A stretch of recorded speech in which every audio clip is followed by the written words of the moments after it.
first. Jordan. Hello, Jordan. 1,000 Pine Points to you. Someone said, P Moreland, oh no? No, you got it all wrong. Who said that? Anthony Rowden. I'm tempted to take Pine Points away from you, but you probably don't have any. This is why I love apologetics, and this is why I support apologetics, because Christians will say stuff. Now remember, Christians are those who believe that Jesus Christ rose in bodily form from the dead, most of them.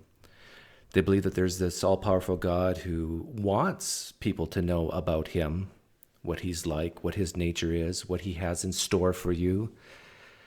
And yet, they seem to disagree on so much. It's different than having, let's say, a bunch of evil secularists who disagree on stuff. Because it's not like this one entity, one naturalistic entity that has this purpose for them to all follow the same path or whatever. No. This is Christianity. This is even Islam, Judaism. This is a God who loves you and cares about you. And asking simple questions like, what is this God like? Describe this God to me. What did he do in the past? What is he going to do in the future? The answers to those questions are very different depending on which Christian you ask. And this Christian, P Moreland, I actually agree with on a lot of things. And so we're going to, I'm going to see if I can find who, got to give out some Pine Points here. Someone recommended I watch this video. It's only a year old, 2 years old? 2 years old. But who recommended this to me? So if you don't like it, you can blame. Who do you blame? Or who do you reward? No, not that person. Oh yeah, Chad Simmons, who's always here and often here first. Chad Simmons, you can blame him if you don't like this video, but I liked it, and so I'm going to play it. So this is P Moreland. He is one of those philosophical type Christians. Oh, sorry, almost threw up there. And I've actually, I didn't meet him, but I saw him in person when I was still a Christian. And I could say a lot of things about him, but my mother told me if you're not going to say anything nice, don't say anything at all. Although that hasn't stopped me in the past. Here we go. Consider the claims of Christianity to 1.9x is a little too fast. be plausible. Side of the culture's plausibility structure so that people no longer consider the claims of Christianity to be plausible. Okay, so this is his main thing. Let me just set this up here. He's saying if you believe in theistic evolution, you know, sort of like the type of Christian that inspiring philosophy is, he's saying that if you believe in that, it takes Christianity out of the plausibility structure. That meaning people won't take it seriously, that it becomes so implausible, sort of like flat earthers, that it's so implausible that you just don't take them seriously. But I don't get that. It's like, is Adam being formed from the dust and Eve from the rib more plausible to P Moreland? But I think to steel man him, he would say it just sets up so many tensions, i.e., or maybe even contradictions, that it takes it out of the plausibility structure. They won't listen to it because it's not worth thinking about it. It's just not plausible. And I'm going to try to also show that theistic evolution has contributed to Christians not having genuine confidence that the Bible is actually true and can be known to be true. Yeah, that's a big thing for most Christians. It's this Bible, this book, 66 books, pardon me, or depending on what form of Christianity you espouse, it could be 66. If you're a Catholic, how many books are in the Catholic Bible? Is it 7 Apocrypha texts added to that? And then if you're Greek Orthodox or whatever Orthodox, it's a little different. So depending on what Bible you view as inspired or authoritative, it changes. So let me start with a little background. Several years ago, Os Guinness wrote a book called The Gravedigger File. And the book was about some human beings that were sent by the devil to undermine the church and destroy it. And the tactic they took was to feed the church ideas about things they could do that would accomplish short-term growth and success in the church, but it would destroy the long-term health of the church over the long haul. You hear what he's saying here? This is extremely important. He's basically saying that if you're like inspiring philosophy, sure, that might help guys like him to feel not stupid, that he's following the evidence where it leads. And so in the short term, it gives him this kind of, yeah, I can be a Christian and still believe in evolution via common descent. However, what P Moreland is saying, in the long run, it's going to cause, what's next? Guys like inspiring philosophy are going to get rid of the concept of hell? What's next? Is he going to start saying gay marriage is fine? What's next? Is he going to become one of these progressive Christians? What's next? Before you know it, it's like maybe 5% or 10% of this authority called the Bible will now accept. And you might as well just call yourself an atheist at that point. This is what I'm hearing P Moreland saying.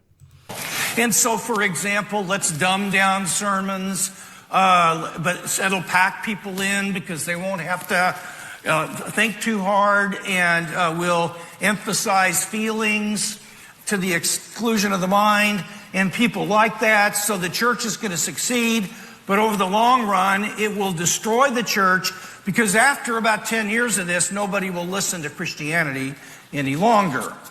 Yeah, the progressive type Christians will disagree with this, that, well, Christianity is about love, love, love, love, love, and more love and more love. And we don't want Christians to listen to his P Moreland's form of Christianity anyhow. So be gone with you. I can just hear some Christians think that. It's because of Christians like P Moreland. That's the reason why so many Christians are leaving Christianity, because they actually go to school and they learn stuff, and then they compare what they're learning in university to what their church and parents have taught them. They're going, something's not computing here. Something's awry. Something's gone amok. Now, that is what I think is happening today with evolutionary creationism. I don't think it's intentional. I think most theistic evolutionists are good-hearted and are sincere in what they're doing. But this is an unforeseen consequence that I'm observing. So now let me tell you why I think this is happening. Several years ago, I spoke at a church in Seattle, and I was coming home on Sunday morning, and I made a beeline for the Seattle Times, and I moved quickly to the editorial page. And there, on the front page of the Seattle Times, was a page-and-a-half editorial. Now, that's a long editorial, and it was syndicated, so that means that this was shown. No, Nathan, this is not a new camera. I changed my lighting. But, okay, this is an aside. Can you guys hear that? Listen closely. You guys hear the background noise? I'm happy with my lighting in the new place. I moved into a new house. Changed the lighting up a bit. But you hear that? I got headphones on and I can hear it. I got a brand new powerful modem. I think one of the best modems you can get from Xfinity. But it's noisy. I hate it. What do I do with that? I almost got to move the modem out and string in a long cord in here. But maybe you guys can hear it. Let me know if you can hear it. All over, in newspapers all over the country. And the claim of the article is that we now live, at the time this was written. No background noise for you guys? Okay. Maybe I'm just too perfectionist. I don't know. No, nobody's ever accused me of being too perfectionist. In the most divided period in the history of the United States since the Civil War. I believe that division has become greater, but that's not relevant to my purpose. What is relevant, and I think he was right about this, is what the author said was the fundamental thing dividing the American people.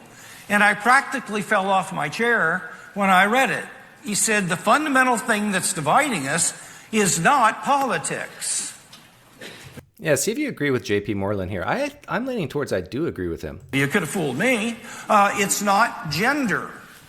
It's not race. It's not socioeconomic status. The fundamental thing that is dividing us is worldview. Worldview. Yeah, I tend to agree with him here. It is worldview, and he's going to very shortly go on to explain three major worldviews in the United States, although he doesn't say United States, but I'm quite sure he's talking about United States. But even within Christianity, there are multiple worldviews.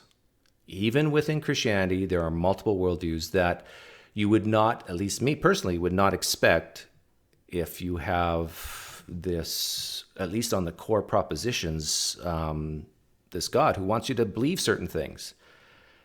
And I think how the world started, how the universe started, how the cosmos started, and how God, things like original sin and how God tries to solve that problem, all that I think is pretty important. And yet Christians are divided on this. People's worldview, what they believe is real, what they believe is true, what they think you can know and what they think you can only believe in. And I think that he was right about that, because these other divisions are actually tips of the iceberg, which are expressions of the underlying struggle over worldview. Now, today there are three worldviews that are struggling in the world of ideas for the minds and hearts of your neighbors and your children and the institutes of power in the United States and Europe, namely the universities and the school system. And the three worldviews are historic Christianity. I think that's one of the three that I would identify as being viable. Yeah, and again, I think he's talking about the United States here, not the world in general. And I would agree, but what is it? The Pew poll said 65% of Americans call themselves Christian. But within that, you have 20% Roman Catholic, 25% evangelical Protestant or Protestant. You got like 2-3% Mormon. You have what is it? I'm doing it off the top of my head. But you have various brands of Christianity, and I tell you, they are at each other's throats on certain topics. The most dominant worldview is scientific naturalism, which is basically the idea that... I wish. Do you agree with him here? Is scientific naturalism the dominant worldview in the United States? Like, maybe, I hope he's right, but I hear stats like, what is it, 40% or almost half Americans believe in ghosts and goblins, and that there's actually spirits that can cause you to, or influence you to behave in certain ways. It's the demon of selfishness, or the spirit of lust, and all these things. That there's these spiritual battles around your head every day. That the only way you can know reality is through the methods of the hard sciences, and the only thing that's real. Okay, have you guys ever heard that before? That where someone says the only way you can know something is through the scientific method? Like using the word only? I don't think I've ever said that. And I don't think I've ever met an atheist or a naturalist who has ever said that. What I have heard, though, and I think this is incredibly reasonable, is that we allocate our confidence in things that tend to be reproducible or more consistent. It's like, tell me if this is reasonable, Christians. Would you rather have a car that over the course of a year starts when you turn the key or when you press the button 100 out of 100 times? Or would you rather have a car that, 50 times out of 100 it starts and 50 times it doesn't? Where wouldn't you put your confidence in the first car that starts like 99 or 100 times every time it's tried, versus a car that starts 50 times out of 100? Wouldn't you allocate more of your confidence in that first car? I would. Isn't that reasonable? And I think for many naturalists, they're saying when it comes to things like knowledge, what we say we know, we should raise our confidence in things that are like that first car. And I know, for some Christians, it bothers them when they pray for things that is obviously God's will, like that a loved one would come to Christ. Doesn't God want everyone to come to Christ? Sure, there's free will, but they pray and pray for their loved one to find Jesus, and it doesn't happen. Or they pray and pray where 2 or 3 are gathered in his name, and it's like a baby dying of cancer. Lord, please save this baby. And it, maybe sometimes it happens and the baby pulls through, but most of the time it doesn't. That's like the second car. It's hit and miss. So maybe you should lower your confidence on things we call prayer and raise your confidence in things like, hey, if you take this vaccine, you're 99% chance of not getting this disease. This is how I think most naturalists think. It's in terms of confidence. And now this is my opinion, you ought to lower your confidence in things like spiritual matters. You should lower it as far as you can. You can still have it if you want, if it helps you get through the day. But we know, don't we, that your prayers are hit and miss?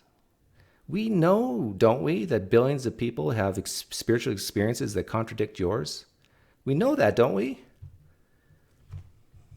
Is the physical universe and matter and forces and things of that sort. The other worldview is what I call neo-Marxist postmodernism. This is behind the current social justice, diversity, white privilege movement. That doesn't come from Christianity. It comes from neo-Marxism.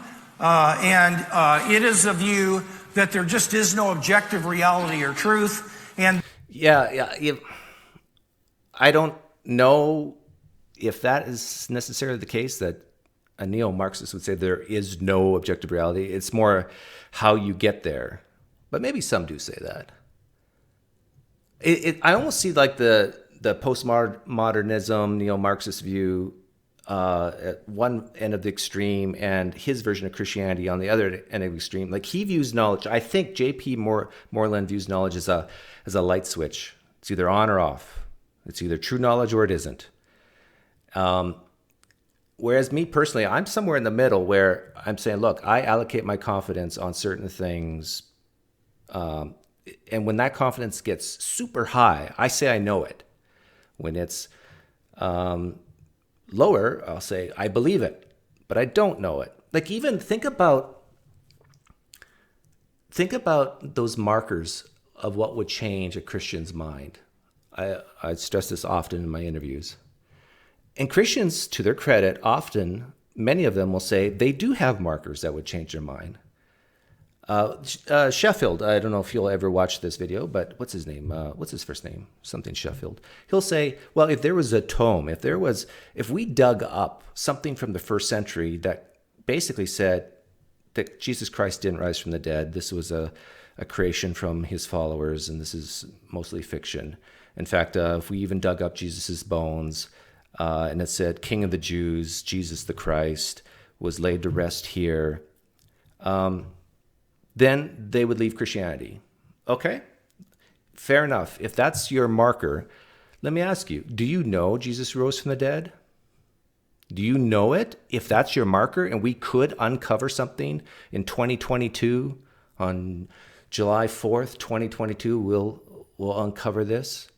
Wouldn't you at that point say, oh, I did think I knew that Jesus rose from the dead, Bale, but I was mistaken. We got new evidence. We uncovered something. And this new evidence that has come to light has shown me that I was wrong. It turns out Jesus didn't rise from the dead. So now the question is, from P Moreland's point of view, since he has this binary on and off switch when it comes to knowledge, P Moreland, do you know Jesus Christ rose from the dead? Or do you believe it? And anybody who claims to know something is actually trying to gain power over other people, so there is no such thing as knowledge. Now, these other two worldviews don't like each other, but they have something in common that is against the Christian worldview. And here it is. There is no such thing as knowledge of reality outside the hard sciences. I have never met someone who said that. And again, has anybody in the live stream chat ever used that type of language? There's no such thing. Outside the hard sciences. Let me say that again.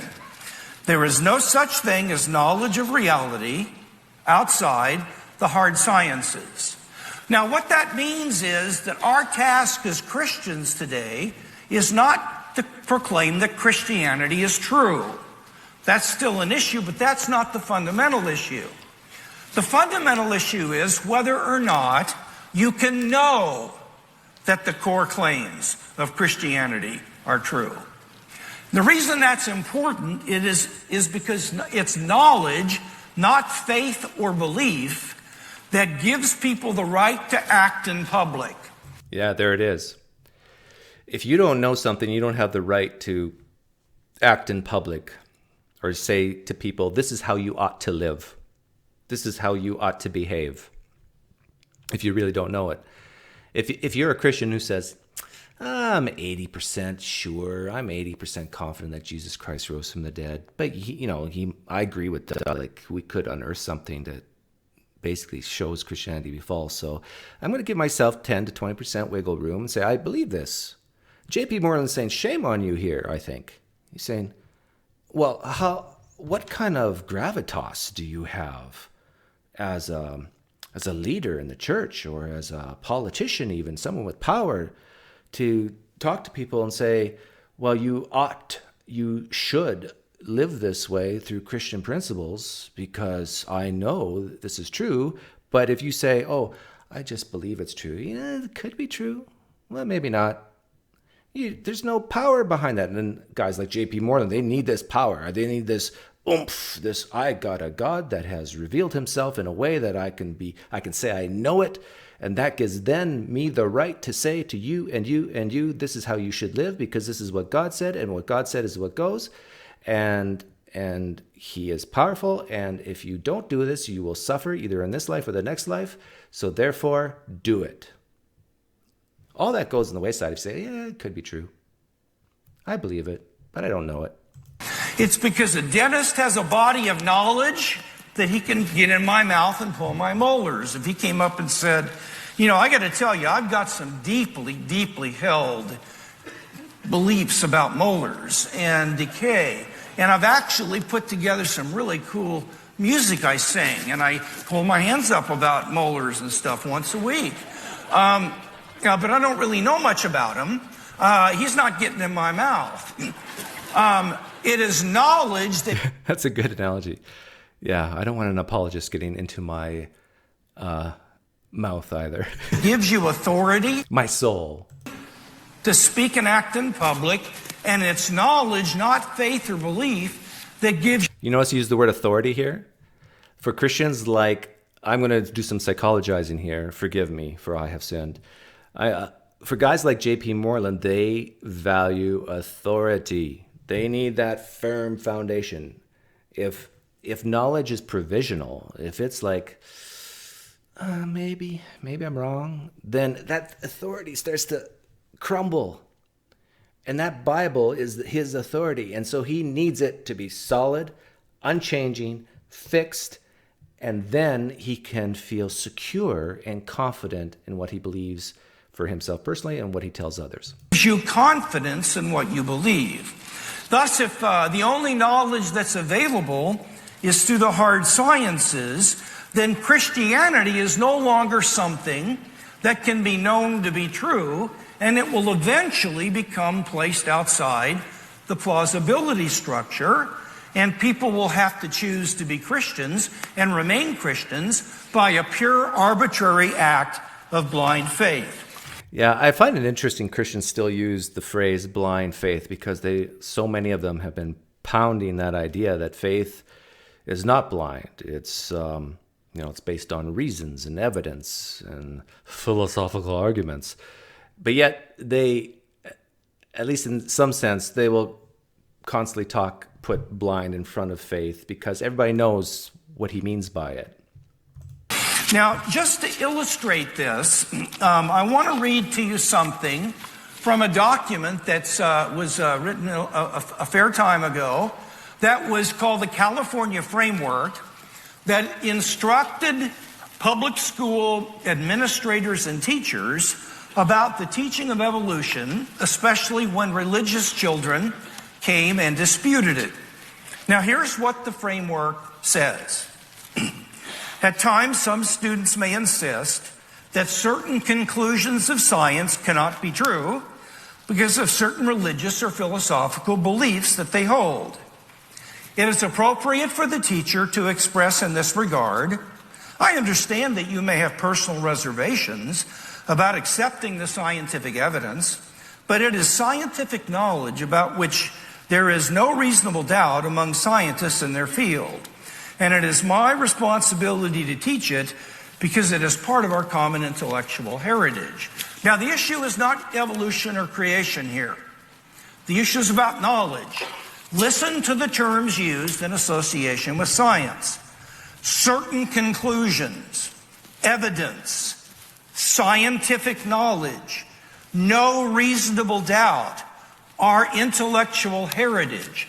Science is treated as a cognitive field where you can know what's real and true based on solid objective. Yeah, I'm going to do more psychologizing here.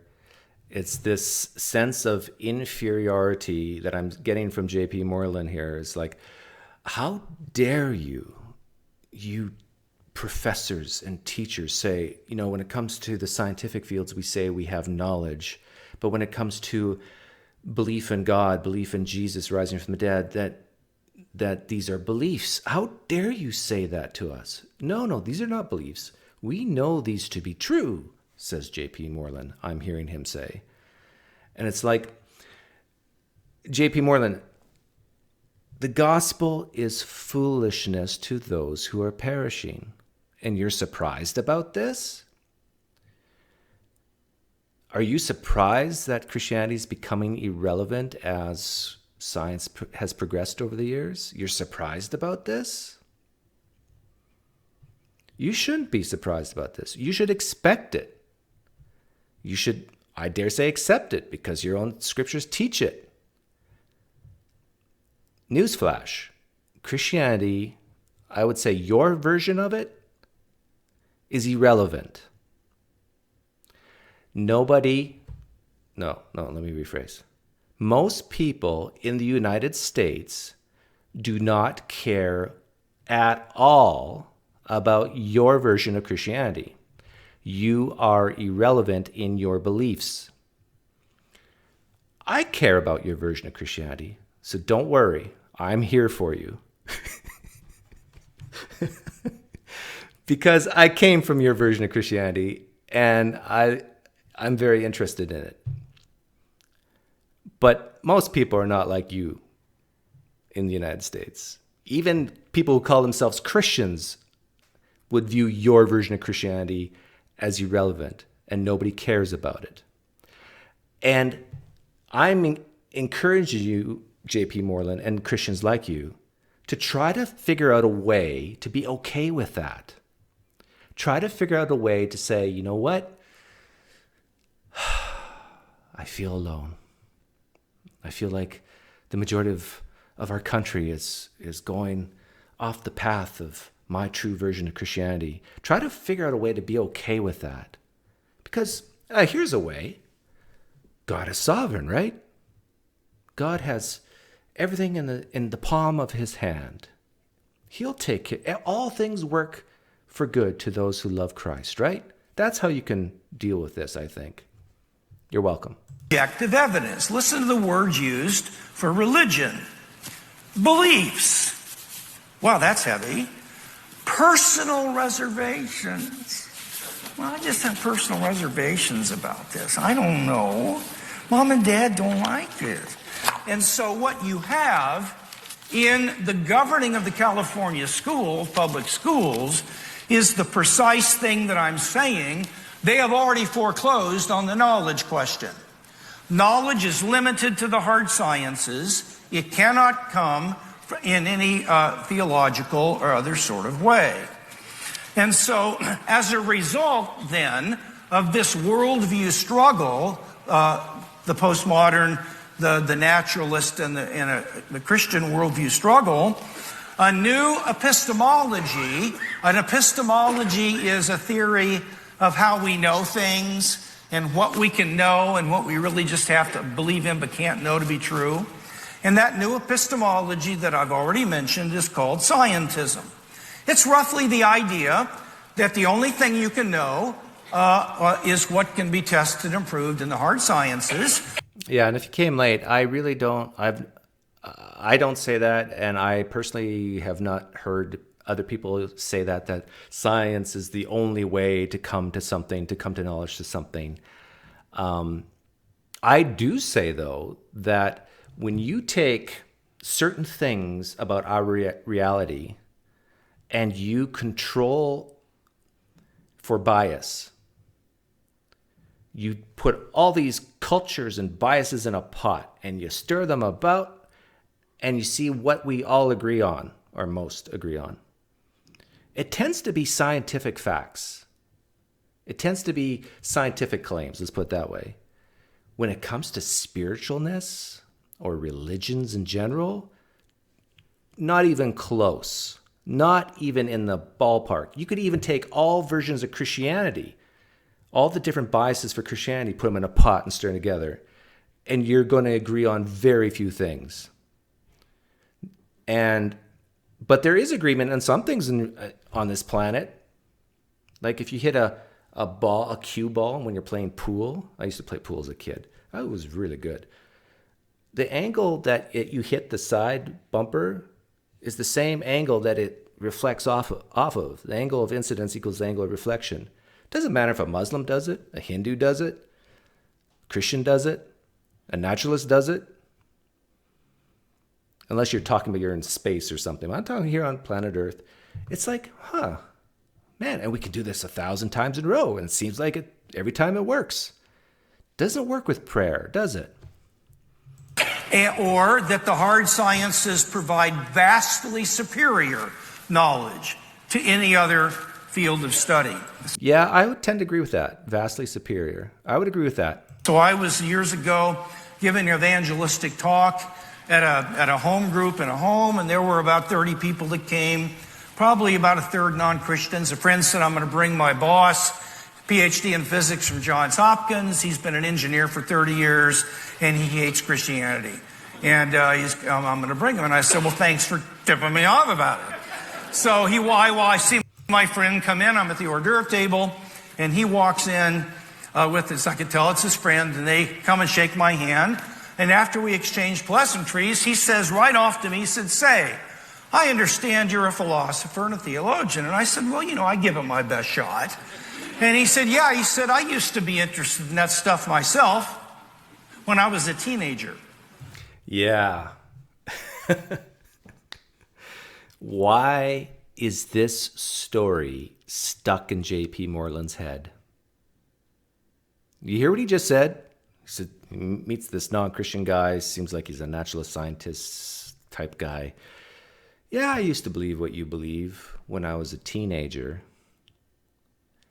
The fact that J.P. Moreland is saying this, the fact that J.P. Moreland remembered this happening in his life, speaks volumes. It shows you, again, I'm going to psychologize here, shows you that he didn't like it. He felt belittled. He felt like, oh, you think you're better than me? You think you're better than me? The gospel is foolishness to those who are perishing. I think as a Christian, you should say, yeah, I don't expect you guys to think as Christianity is relevant at all. Until the Holy Spirit transforms your thinking, regenerates your soul, until you become desperate enough to see your depraved nature and the sin in your life, until you get desperate enough to realize that there's so much more love to be had in the world, then you might see Christianity as relevant. But when I matured intellectually, I gave it up. And I began to realize that if you can't test it and prove it in the laboratory empirically, then it's nothing but a bunch of hot air and idle opinion. That's scientism. Yeah, and if you ever, here's my advice. If you're a non-Christian talking to a Christian and they bring up this scientism thing, bring up the car analogy I said earlier. If you came late, basically, hey, we've got two cars. One that starts 99 times out of 100 when you turn the key or press the button. The other one 40, 50 times out of 100. Which car do you want? I want the car that starts. Right. You put your confidence in the car that starts. You lower your confidence in the car that sometimes starts, sometimes doesn't. So it's not like a either or. You still value the car that starts once in a while, but you lower your confidence on it. And I'm saying to Christians listening, lower your confidence on things like prayer. Lower your confidence on your spiritual experiences. Maybe it's from God. Maybe it isn't. Maybe it's just in your head. Maybe it's that incredibly moving music on a Sunday morning that's causing this spiritual experience, something external to you, but not a deity. It happens in every religion, and you don't think God did it, I don't think. Maybe you think Satan did, I don't know. Just allocate your confidence appropriately. Now, I asked him if what he just said could be tested empirically in the lab, and of course the answer was no. And then he went on and kept talking for about 2 minutes, and I finally said, my head's exploding. You said that the only thing, if you can't prove it scientifically in the hard sciences, it can't be known, and you've uttered maybe 60 assertions in the last 2 minutes, and I can't think of a single one of them that could be proven scientifically. If I'm wrong, which one was it? But if I'm right, then that means what you've been saying for the last 2 minutes has been, by your own admission, nothing but a bunch of hot air. It was kind of a quick conversation, and then we moved on to the meeting. Yeah, and this is common amongst many apologists. It's like the Christian apologist versus the atheist or the naturalist. They're going head to head. And the atheist says, the only way you can come to knowledge is through science. Well, does that claim come from science? You can't test that claim in a lab. It's self-refuting. And then the conversation quickly ended, and the apologist became victorious, and everybody in the church applauds. Hey, thank you, Endokut, for the donation. I really appreciate it. And thank you. There was another donation. I'm sorry, I forget. Oh, it was Kent Hoven CPAs in the live stream chat. Thank you for that donation as well. But again, if this ever happens to you, just say, hey, look, I understand that this idea can't be proven in the lab, that science is a good method, but it seems like it works, and it seems like, bring up that car analogy again, I just allocate my confidence in something by the results. Is that so bad? I allocate my confidence based on evidence. Is that so bad? Just say it just like that. And I think a lot of Christians would resonate with that. And then you can say, well, why you think that their confidence should be lowered on certain things, like their spiritual experiences or even the Bible. But that gets into a deeper conversation. That actually happened. Now, given this, I believe that many, if not most, theistic evolutionists, not all, but most of them accept some version of scientism. Carl Giberson, who's a physicist and one of the leaders in the Biologos movement, he and I had a debate a few years ago, and he said, let me be clear, when it comes to knowing reality, by far, our most secure knowledge of reality is what the hard scientists tell us is real. Now that means that when science and a theological or biblical claim come into conflict, It turns out to be a monologue, not a dialogue.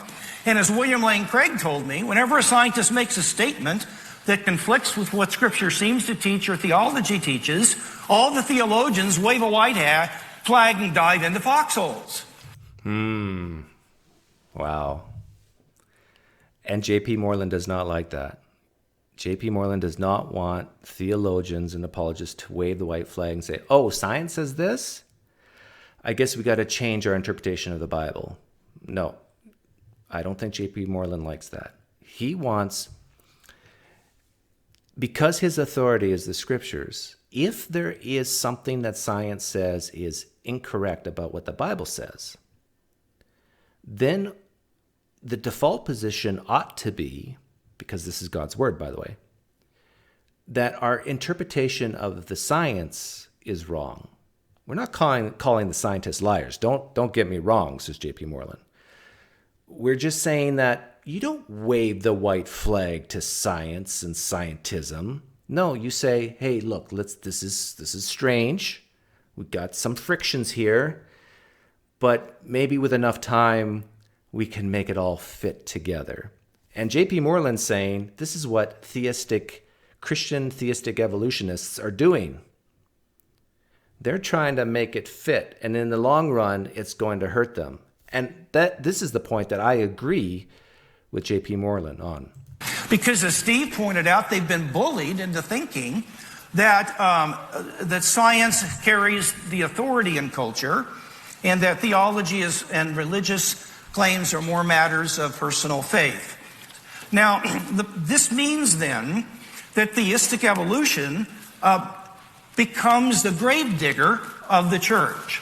Now, how so? By undergirding the belief in scientism. Yeah. Okay. I'm sorry for picking on Inspiring Philosophy here, because Inspiring Philosophy is a theistic evolutionist. He believes in common descent. I think, I'm quite sure he does. And J.P. Moreland is basically calling Christians like Inspiring Philosophy as adopting scientism. Why? Because they're accepting something that goes against his authority, the Scriptures. Remember how? Well, when science and the Scriptures appear to be saying different things, guess what's got to go? It's got to be Scripture. And so by promoting scientism, you end up getting a revisionist view of the Bible. And the Bible is constantly being revised that it comports nicely with the most recent scientific theories, so that there's no conflict and we don't have to be embarrassed by the Bible. He makes it sound like revising the Bible is bad. And I think for his version of Christianity, most Christians would agree with that. It's like, no, this is God's word. You don't revise it based on new evidence. First place this was done was in the early chapters of Genesis, where theistic evolution has revised those early chapters of Genesis in ways that I find to be very difficult to understand if you were trying to treat the text responsibly. But once the revisionist camel's nose gets under the tent, you can't keep him there. And once the revisionism started Yeah, I don't know how many times I have been accused of the slippery slope fallacy. But this is what J.P. Moreland's saying here. Once guys like Inspiring Philosophy accept theistic evolution, where does it stop? It's a slippery slope. Before you know it, he's going to be embracing gay marriage. In theistic evolution, it's now spread.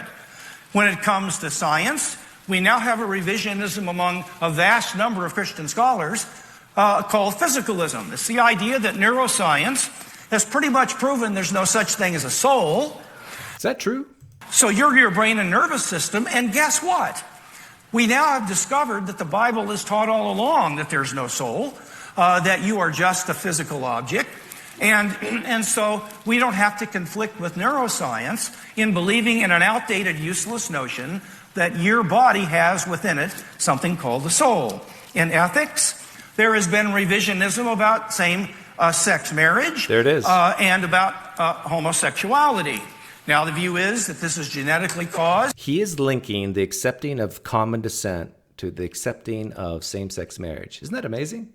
And thus people aren't responsible for that. And so the Bible really doesn't teach against gay marriage or gay activity.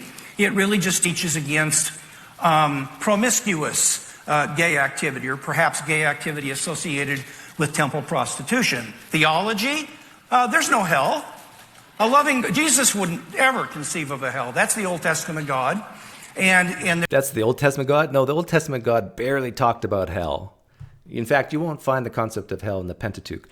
I do find it interesting that he links accepting theistic evolution, accepting common descent, to accepting eternal conscious torment, or the traditional view of hell. I don't know, maybe he's right. Maybe J.P. Moreland's right about this, that the more likely you are to massage Genesis 1-3 into common descent, the more likely you are to massage concepts of hell and say, oh, no, there's no, come on, let's be serious. Nobody believes in eternal conscious torment anymore. That's an evil, that's a monster, if that's true. And it's a horrible notion. And pluralism. Surely, there are several different ways to God. Christianity's my way, but there are a lot of other ways to God as well. And I would never be so intolerant and dogmatic as to assert that Christianity is the only way to God. Now, can you imagine a lab instructor in a high school chemistry class saying, be careful, that's got hydrochloric acid in it. And a student says, hey, would you stop legislating your chemistry on me? That may be hydrochloric acid to you, but it's lemonade to me. Come on, man. Okay, that's a great point that he's making here. He's saying, like, truth is truth. There is truth. You can't just say, oh, don't legislate that hydrochloric acid. Well, here's the thing. This is the difference I see. You can pour, and I've worked with hydrochloric acid for years and years and years because I used to work in a chemistry lab. I have a master's in analytical chemistry. It doesn't matter if you're a Hindu, Buddhist, Muslim, Christian, naturalist, atheist, whatever. If you pour hydrochloric acid on your skin, concentrated hydrochloric acid anyhow, you will be in pain. On this planet Earth, if you pray to the wrong God, will you always be in pain, like with the hydrochloric acid? Seriously. Aren't there successful, productive members of society who give to the poor and pay their taxes and all this stuff, who reject Christianity? Of course. So we're not seeing that cause and effect with religious experiences, with religious beliefs, with spiritual experiences, like we do with hydrochloric acid on the skin. So my point would be, we should raise our confidence in that cause and effect relationship between hydrochloric acid and your skin, and lower your confidence on things like spiritual experiences and prayer. Tolerant. We won't do that in science because we think that we can actually know claims in science, but we will do that in religion because nobody knows who's right. When Oprah Winfrey used to have her show, she held a whole hour on God, whoever he, she, it, or they is. Now, she would never host a show on AIDS or some other disease because she's not a what? She's not an expert. What's an expert? Somebody who knows something. If you are willing to speak authoritatively about religion, it must mean you think there aren't any experts. That means that you must believe nobody knows who she is. And so it's all about your feelings, and you can have your feelings and I have mine, and there's none of us that's wrong. I didn't quite understand what he just said here, but I get the impression that J.P. Moreland desires to be an expert in religion. He desires to speak authoritatively using the scriptures. That's his desire. I get that sense. Now, that is the result of Scientism. I've got a book coming out on Scientism this fall. Now, one other thing I'll mention is that the areas of the Bible that haven't been revised yet Yet. are still, for Christians, weakened in their rational authority, because the idea is, I'm going to believe this, but I'm going to be a little bit tentative, because who knows, in 20 years this might be revised too. He's right. I think if you were to go back to the 50s, things like, did Moses exist? I think most scholars would say, yeah, probably. I think I'm right about that. But in the 70s, I think that changed. The consensus changed that Moses probably didn't exist. And again, I could be wrong about that. But I think that over time, this whole idea of having confidence in the New Testament eyewitness accounts and so forth is going to fall away. I think more and more Christians are realizing, oh, wait a minute. You know, actually, an eyewitness is someone who actually says what they saw. That person says what they saw. It's not another person saying this person saw this. It's a person saying they saw this. And they, as Randall Rouser said in his debate with T-Jump and Matt Dillahunty, if we had sworn affidavits, actually, no, he said that about my Flying Man example. We don't have sworn affidavits in the case of the New Testament, except for maybe Paul, you could say. But Paul, Christians, do you really believe Paul saw Jesus in the flesh? If so, you're waiting for the third coming, not the second coming. So I don't want to be too dogmatic about this.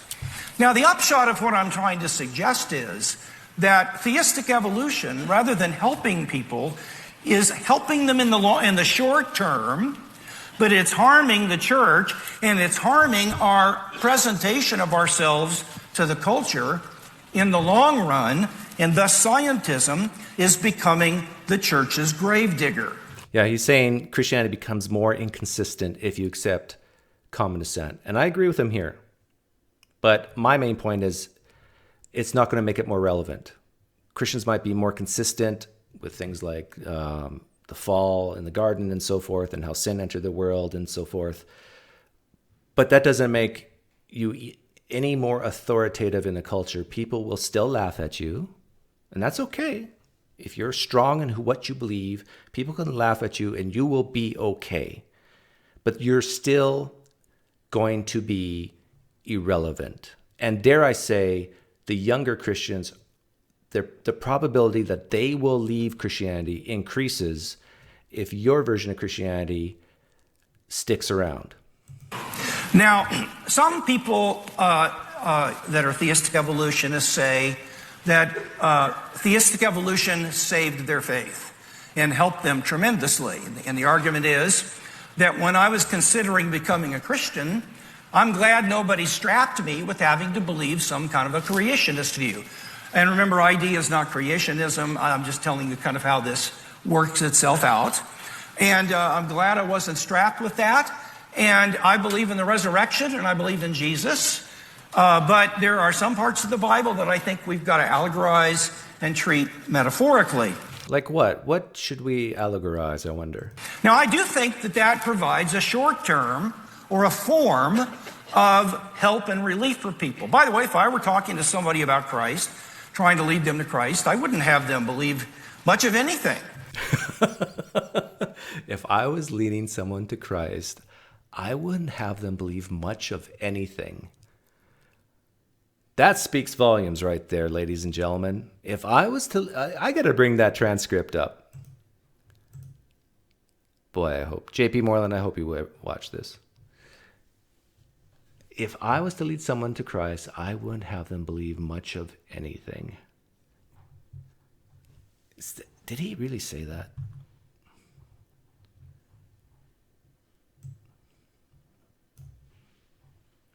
We got 90. He said that at minute 60, 94:18. 94:18.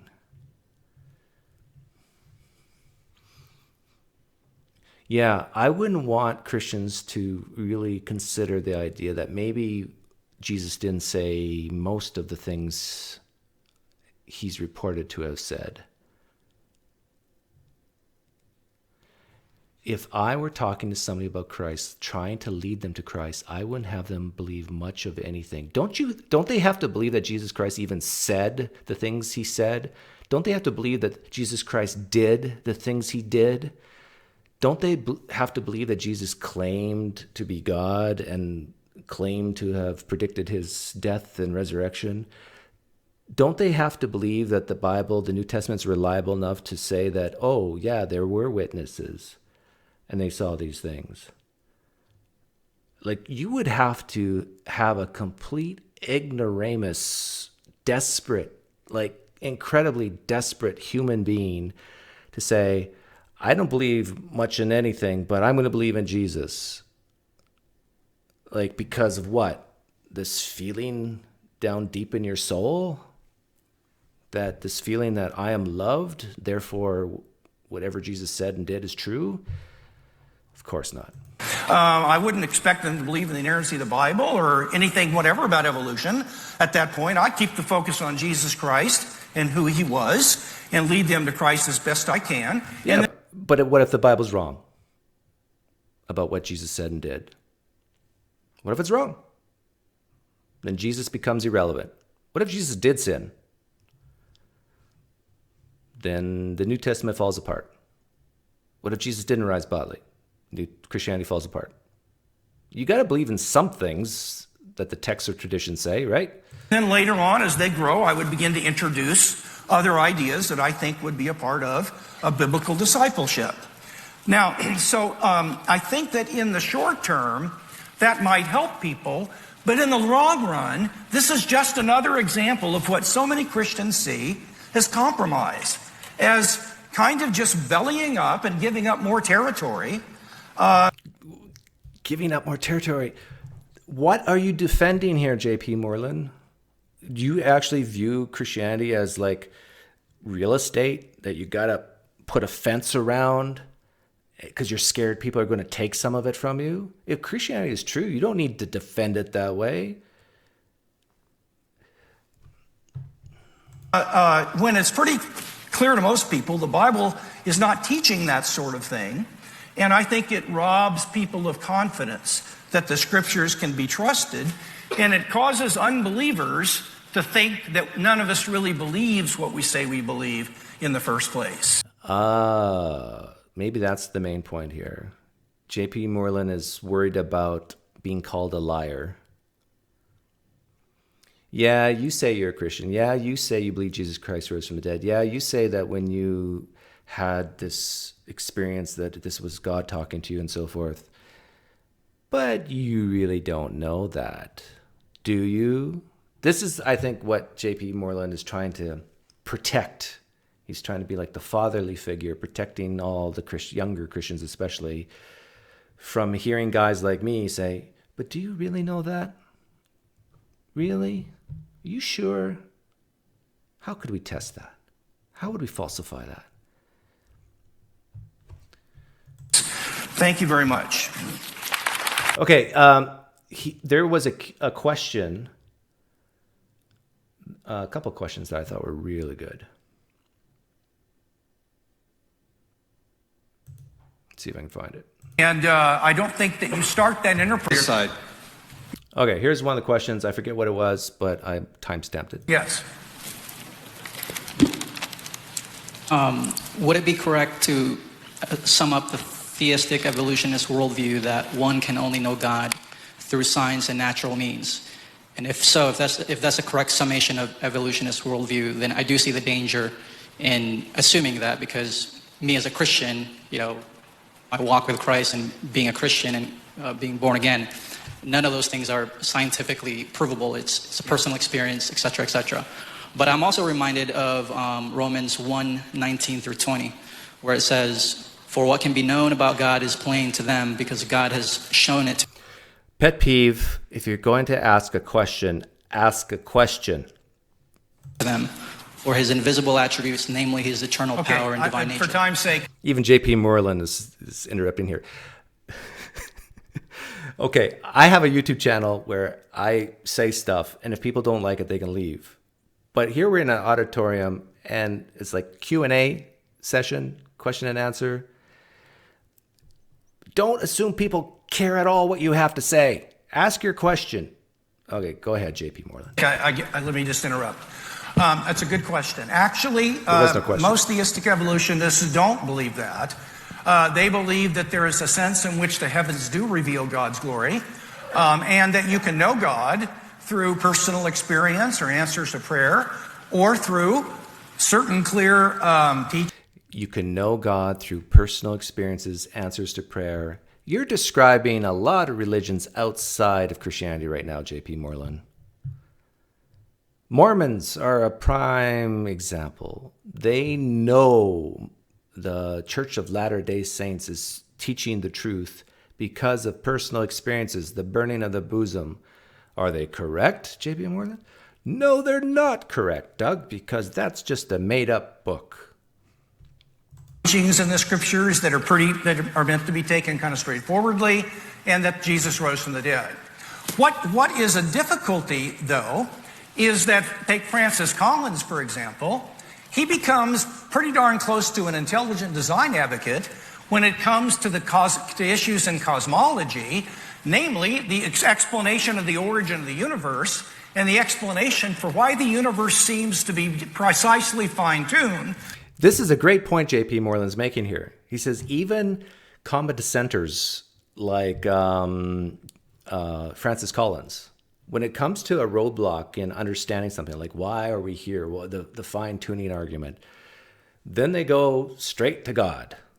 But on the general how humans evolved to what we are today, then we go to naturalism, basically, physicalism, basically, the common descent evolution, basically. So it seems like whenever we humans have this proclivity, this tendency to, I don't understand something, maybe a God did do it then. So that life could appear in the first place. And he says that the best rational explanation for those is that there is an intelligent creator, designer God that set it up that way. And we're saying yea, verily, and amen. Why don't you allow us to just extend that into biology if the evidence warrants it? The evidence does not warrant it, though. That's the problem. And Francis Collins acknowledges that. And you can't. Why?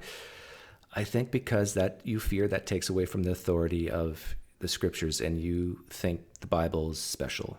And so the difficulty for, in my opinion, the theistic evolutionist is that while the sheer existence of the universe and its cosmological design can bear testimony to the glory of God, it's very hard for me to see how the living world could do that for two reasons. One, it can be explained by purely natural processes, and whatever God did has got to be, in principle, undetectable.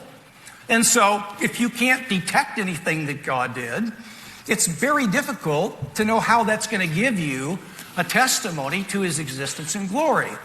The second problem is, on a theistic evolutionary view, God had all these different ways that he could have. What he's about to say now is why I titled this live stream the way I did. This is the crux. This is the most important part. Created the universe, and guess the one he chose. He chose a way to create life, by means of a process that was filled with pain and horror and bloodshed and killing of animals, and that is very, very hurtful to them. And of all the ways he chose to create, he chose the one that actually uses evil as a means towards creating. If that process is the way that Almighty God chose to create, he is not the God of glories as far as I can see. That looks to me like kind of a monster. There you have it. If evolution via common descent, with its millions and billions of years of pain, suffering, death, turmoil, destruction, is true, random mutations, if it's true, according to J.P. Moreland, that God is a monster. You know what? I agree with him. I agree with J.P. Moreland.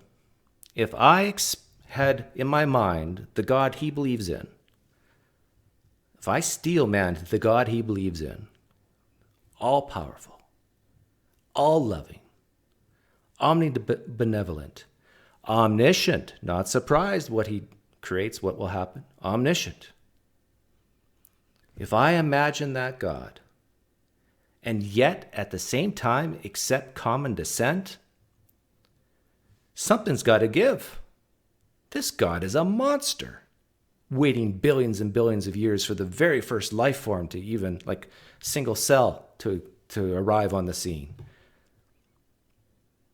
He's right. If evolution via common descent's true, this God's a monster. So if you're a Christian who believes in common descent, you either should go back to creationism, if you agree with him,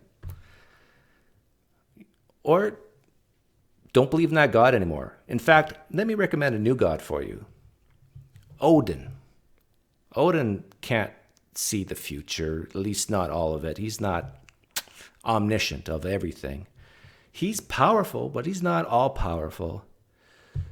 He's a nice guy sometimes, but he can be kind of evil at other times. Believe in that God. That God is more plausible than Yahweh or the God J.P. Moreland believes in. So if you want to believe that the creator of the universe is this God, imagine him as Odin. That's more believable. He's sort of a monster, but sort of nice too sometimes. But I think J.P. Moreland hit the nail on the head here. Someone else.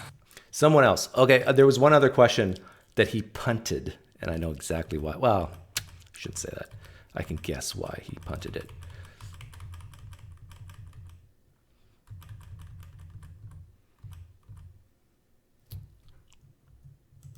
Over on this Just side. for time. Yes, I This will agree. be the last one. Yes, sir. Thank you.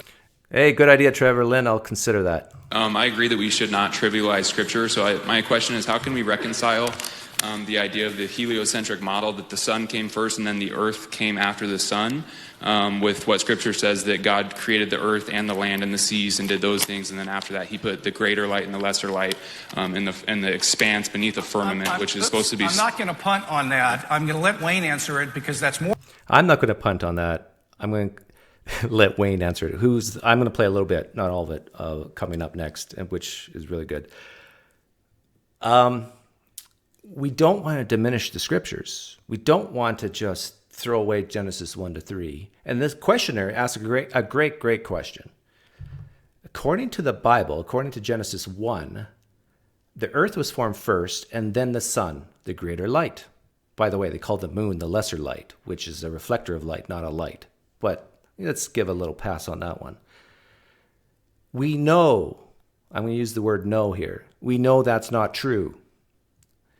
If you take the Bible at what it says, Genesis 1 in that part is wrong. Wrong. Genesis 1 saying that the earth was formed before the sun, if that's how you interpret it, that interpretation, we know from science, is wrong. Something has to give. Either the science is wrong or the Bible's wrong based on how that reads. And J.P. Moreland just punts that question away. Let someone else answer it. And I listened to this, and I didn't see the answer to that on this video. Maybe they answered it to this questioner later after the video was off. I don't know. More of an exegetical, theological question. I have my views on it, but I'd rather kind of stick to philosophical sorts of questions since that's my role in the book and my area of expertise. Okay. Yeah, he basically says that's on how you exegete it, it's how you interpret it. If it's so obviously wrong, then of course we interpret it to mean something else. It reminds me of when I was talking to Dr. Joshua the other day, and we spent, for those of you who missed it, I spent an hour and a half, basically, with Dr. Joshua, trying to get him to admit, he accepts common descent, trying to get him to admit that a man, the first man, Homo sapien, was not literally formed from dust, and that the first woman wasn't literally formed from his rib. I don't think, my mistake is I probably didn't use the word literally. I said actually. And it's like, he's a little bit like J.P. Moreland here. It's like, well, we just got to interpret that a different way, and then we can make it fit. Okay, the next presenter was a guy named Wayne Grudem, and he lays down the law here, and I think he did a good job of showing why you can't accept common assent and Christianity, their version of Christianity anyhow, without having extreme problems. Hugh Ross, are you here? That much more explicitly now. The question that many Christians have is it possible to reconcile the teachings of the Bible with the claims of modern evolutionary theory? And you know, was that a prop? Like, did he purposely have that Bible on the ground so he could lift up the teachings of the Bible? It's like, it boggles my mind. I have a theory that you can tell how fundamentalist, how conservative Christian is by whether or not they cherish that book that they've, have all marked up, and they're almost proud to show all the highlighted different colors and the raggedness to show, look, I love this Bible so much, it's almost all worn out to shreds. And my answer is going to be no, and I want to explain in detail why that's true. If we decide that God used evolution to create us, what happens to Genesis 1-3? Good question. So I'm going to revisit the question, what is theistic evolution? A quick elevator definition is God used Darwinian evolution to create all living things. That's the quick answer if somebody asks me what my book is about. It's about this theory that God used evolution to create living things. By the way, I have another theory that you can tell how conservative or fundamentalist a Christian is by how often, when on this topic, how often they use the word Darwin. But Dr. Moreland, Dr. Meyer, and I, and the other two editors formulated our own definition after reading extensively in theistic evolution literature. And this more precise definition that we use is this: God created matter. And after that, he did not guide or intervene or act directly to cause any empirically detectable change in the natural behavior of matter until all living things had evolved by purely natural processes. In other words, God created matter, and then he perhaps, some will say, he sustained the matter in its existence and its way of operating, but he didn't change the way anything in the natural world operated until all living things had evolved by random mutation and natural selection. Implications. If you believe that, if you believe in theistic evolution, that is, this is the... Okay, so this guy, his name is Wayne Grudem. He's talking, again, I'm going to pick on inspiring philosophy here, because I think he accepts common descent. But then, God had to help out with certain mechanisms by just speaking it to happen, like the DNA and so forth. Anything we don't understand or haven't solved yet, then God has actively participated. Imagine Wayne Grudem speaking to inspiring philosophy right now. The process that God used. Then you have to say that we have descended from earlier ape-like creatures. Yep. By virtue of random mutation and natural selection. Right. And all living things have come about not through direct creation by the special activity of God, but by random mutation from previous, simpler life forms. Now, if you're beginning to think that there's some conflict between these ideas and what you read in Genesis 1-3, you're right, and I want to specify that type of God is a monster, right? That conflict in more detail in just a moment. You also have to believe, if you believe in theistic evolution, that there was no original couple from whom all human beings have descended, because modern genetics, so scientists tell us, modern genetic studies have concluded that we've descended from about 10,000 early human beings on the earth, not just one first couple. And the genetic differences among human beings on the earth require that many early human beings from which we've all descended. And then you have to say either that Adam and Eve never existed, and the BioLogos website, the prime... BioLogos is the website I often refer creationists on my channel to go to, so they can argue with other Christians. My advice is, when it comes to evolution, if you're a non-Christian or a naturalist or whatever, don't even talk to them, the creationists, about this stuff. Just have them go to, because there's already a division in worldviews, right? There's already this me, us versus them type attitude. So just it's a little less when they can talk to their own kind. Primary location of materials supporting theistic evolution and promoting this among evangelical Christians. The BioLogos website has some people on it saying that Adam and Eve never existed. And others say, well, we do have to admit that there's an Adam and Eve, but if there was a literal Adam and Eve, they were just two individuals that God picked out of these 10,000 early human beings on the earth and called one Adam and one Eve and said, well, I'm going to have you represent the human race. This is similar to what that Dr. Joshua guy I had on recently. This is what he believes, I think. Before I go on to specify how that conflicts with Genesis in 12 points, I just want to say a little word of caution or of qualification, what our book is not about. We didn't want people to start out saying, well, what do you think about the age of the earth? Our book doesn't take a position on the age of the earth. And we're not saying anything about we're not arguing that the supporters of theistic evolution are genuine Christians. As far as we know, those whom we've met and interacted with are genuine, sincere Christians, and Dr. Moreland and Dr. Meyer have both indicated that in their talks as well. But we think they're mistaken. Rather, the question with regard to the Bible is this. We are claiming in the book that Genesis 1-3 is a historical narrative. Genesis 1-3 is a historical narrative. Is it historical? True or false? Lean true or lean false? What was created? The earth was created before the sun. According to Genesis 1, wouldn't you say true? True or false? So the vast majority of scientists in that field says that the sun was created before the earth. They both can't be correct. It's not allegory or myth or poetry.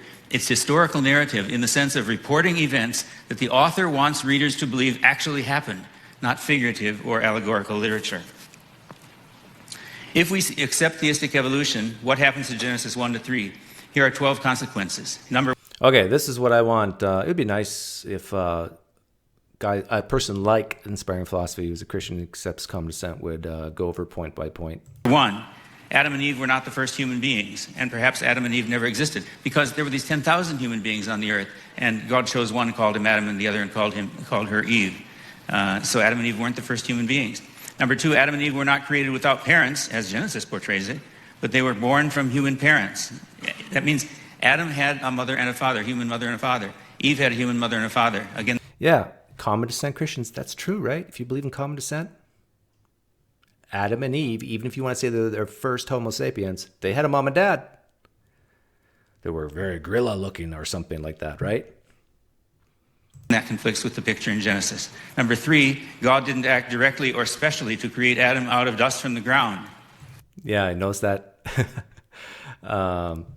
It kind of takes the specialness out of Adam and Eve. If they're just descended from prior life forms, then they're not created from the dust, and Eve wasn't created from the rib. As Genesis portrays it. 4, God did not directly create Eve from a rib taken from Adam's side. But Eve she didn't come about by a rib from Adam's side. She had human parents, a human mother and a human father. 5, Adam and Eve were never sinless human beings, because human beings were doing evil, selfish things, destructive things, harmful to one another, sinful things for many years before Adam and Eve ever came along. And Adam and Eve, like other human beings, were sinful. 6, Adam and Eve didn't commit the first human sins, for human beings were doing morally evil things long before Adam and Eve. 7, human death did not begin as a result of Adam's sin, for human beings existed long before Adam and Eve, and they were always subject to death. That's a big one. It's obvious, if you believe in common descent, that there was death before Adam and Eve. If you are familiar with the way the New Testament treats the subject of Adam and Eve's sin, you see there's a conflict with both Genesis and the book of Romans. 8, not all human beings have descended from Adam and Eve, for there were thousands of other human beings on the earth at the time that God chose 2 of them as Adam and Eve. 9, God did not directly act in the natural world to create different kinds of fish, birds, and land animals, because these evolved from natural processes without God changing the natural functioning of the materials in the world. 10, if you believe in theistic evolution, God did not rest from his work of creation or stop any special creative activity after plants, animals, and human beings appeared on the earth. The problem is Genesis says that God rested from the work that he had done. Maybe this God's real. Maybe Christianity's true. But maybe Genesis 1 is just wrong. I wonder how many Christians could admit that. Number 11, God never created an originally very good natural world in the sense of a world that was a safe environment and free of thorns and thistles and similar harmful things. And number 12, after Adam and Eve sinned, God did not place any curse on the world that changed the workings of the natural world and made it more hostile to mankind. But we see in Genesis 3 that because of Adam and Eve's sin, God says to Adam, cursed is the ground because of you, and thorns and thistles it will bring forth for you. Yeah, and that's an important one too, because a lot of Christians believe that Jesus dying on the cross, that Jesus became that curse on the cross and died for it and paid the penalty for it. But if Adam and Eve never sinned, and if there was never a curse that made the thorn and thistles and work and entropy to be worse than it is, then Jesus didn't need to become the curse on the tree. Implying that there weren't thorns and thistles and these harmful things to human beings on the earth before Adam's sin. But what's left of Genesis 1 to 3? What's left? Well, there's still lots left. God created everything. And that's all you need. Wayne. Is that his name? Wayne? I always forget his name. Yeah, that's all you need, Wayne Grudem. You can reject everything else and just say God made everything and we're done. Or anything we don't quite understand with the specific mechanisms of the evolutionary process, we can say God intervened. How? He spoke it. He just said blah, and then it kind of fixed itself, and that's how we can do it. I think I can't divulge private conversations, but I can't divulge private conversations, but in talking with advocates of theistic evolution, there's not very much left. What do they say about Genesis 1 to 3 then? Well, they see it as figurative or allegorical literature, not factual history. Francis Collins, one of the most prominent scientists in the entire world and a professing evangelical Christian. He's now the director of the National Institute I don't know if evangelical, but of Health. He was formerly the director of the Human Genome Project, maybe the most prestigious scientific positions in the world for many years. He founded the BioLogos Foundation. He authored this best-selling book, The Language of God. What does he say about Genesis 1 to 3? It's poetry and allegory. okay, now why is that such a problem for guys like this? Why can't they just say it's poetry? Why can't you just be a Christian and say Genesis 1 to 3 is poetry and allegory? We believe Genesis 1:1, of course, but everything after that, why is it so difficult for this gentleman and P Moreland to do that? The answer is, I think, is because once you start questioning that sort of thing, where does it stop? It's that slippery slope thing. Well, the New Testament says that Jesus appeared to 500, but maybe he didn't.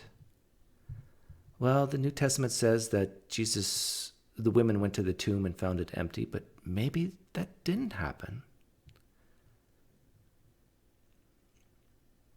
Well, it says that Jesus rose from the dead, walked and talked and ate fish for about 40 days, and then rose above sea level into the clouds. And in the book of Revelation, it says he'll come back on the clouds on a white horse. And then the Christians alive during the time will meet him in the air. Maybe that's poetry as well. Maybe Jesus won't come back on clouds on a white horse. If you're going to say Genesis 1 to 3 is poetry or allegory, then maybe Revelation is. Maybe the Gospels have a lot of that stuff in it too. Where does it all stop? And before you know it, what gives me hope, meaning, and purpose, says the Christian, is resting on it's like a house resting on sand. And it will just be blown away someday. This is why I think guys like this and P Moreland can't go there. But I do agree with him that I tell you, you believe in common descent as a Christian, you really do kind of have to throw away Genesis 1-3. I know there's people like Hugh Ross and others who try mightily to get everything to fit, but it's just so strained. It's obvious to me at that point that there's something else going on here. It's like they have this specialness. This view of the Bible is so special that they gotta salvage it. They gotta keep it. Their hope for eternal life is based on it, and they gotta keep it alive somehow.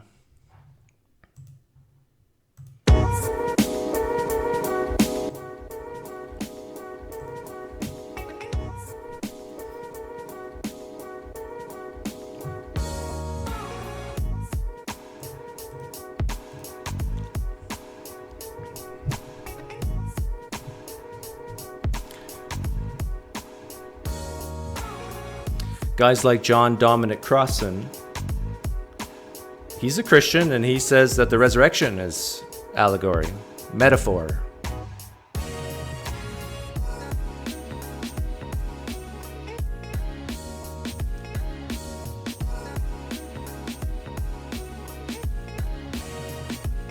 You're welcome, Joy.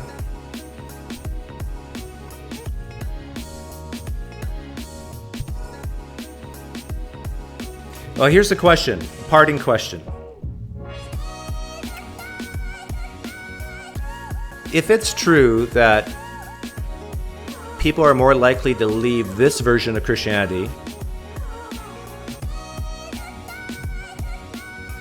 if it's true that Christians are more likely to leave this version of Christianity rather than Francis Collins' version of Christianity, or an inspiring philosophy version of Christianity. No, scratch that. Francis Collins. Would you rather this version of Christianity to keep going?